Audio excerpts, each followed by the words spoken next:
हम लोग इस वक्त बांग्लादेश की राजधानी ढाका में हैं और आज बांग्लादेश में बहुत महत्वपूर्ण चुनाव हो रहे हैं। आप देख सकते हैं एक पोलिंग स्टेशन के बाहर किस तरह की इंतज़ाम किया गया है और सुबह से लोग भारी तादाद में आके पर्चा ले रहे हैं ताकि वो अपना मतदान कर पाएं।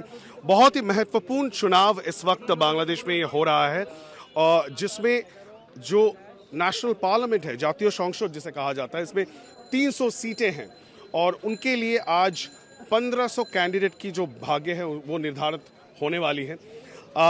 बांग्लादेश में इस वक्त जो रूलिंग सत्तारूढ़ पार्टी है अवामी लीग और उनके अलायंस पार्टनर्स इस चुनाव में लड़ रहे हैं, लेकिन जो विरोधी दल है बांग्लादेश नेशनलिस्ट पार्टी, उन्होंने इस चुनाव का बॉयकॉट किया है, बहिष्कार किया है और उनके अलायंस पार्टनर्स भी ये चुनाव नहीं लड़ रहे हैं।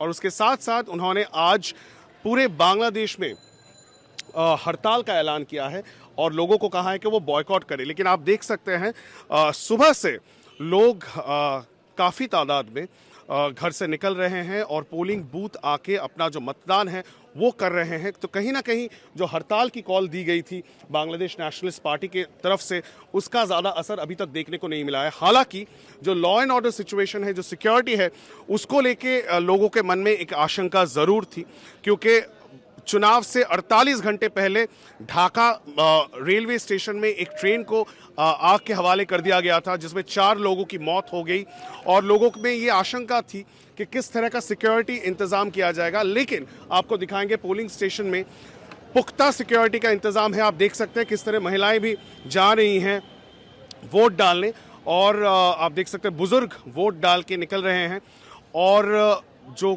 बांग्लादेश ढाका की जो पुलिस है वो, उसके साथ साथ आर्म्ड पुलिसमैन है और पूरे देश में आर्मी और बॉर्डर गार्ड बांग्लादेश की भी डिप्लॉयमेंट हुई है ताकि किसी भी तरह का कोई ऐसी घटना ना हो जिससे लोगों जो पोलिंग प्रोसेस है उसमें बाधा आए।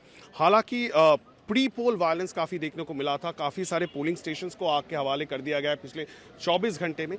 लेकिन जब से आज सुबह से ढाका और पूरे बांग्लादेश में चुनाव प्रक्रिया शुरू हो गई, अभी तक ज़्यादा बड़ी कोई घटना, हिंसक घटना की खबर नहीं मिली है। और ये कहा जा रहा है कि क्योंकि इस चुनाव में विपक्ष नहीं है तो फिर से शेख हसीना सरकार की वापस आने की उम्मीदें सबसे ज़्यादा लगाई जा रही है। सबसे जो ऑब्जर्वर्स हैं और जो विशेषज्ञ हैं वो यही मान रहे हैं कि शेख हसीना फिर से वापस आ सकती हैं सरकार में।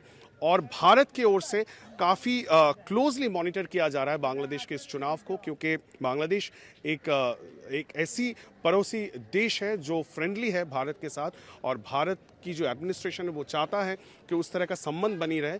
और शेख हसीना खुद आज जब वोट डालने आई थी, उनको ये कहा गया था कि आप भारत के रोल को कैसे देखते हैं। उन्होंने कहा था भारत एक फ्रेंडली देश है और उनके साथ उसी तरह का संबंध हम बनाए रखना चाहते हैं। तो काफ़ी महत्वपूर्ण ये चुनाव है और इस चुनाव के नतीजे के बाद डिसाइड होगा कि बांग्लादेश की राजनीतिक भविष्य क्या है।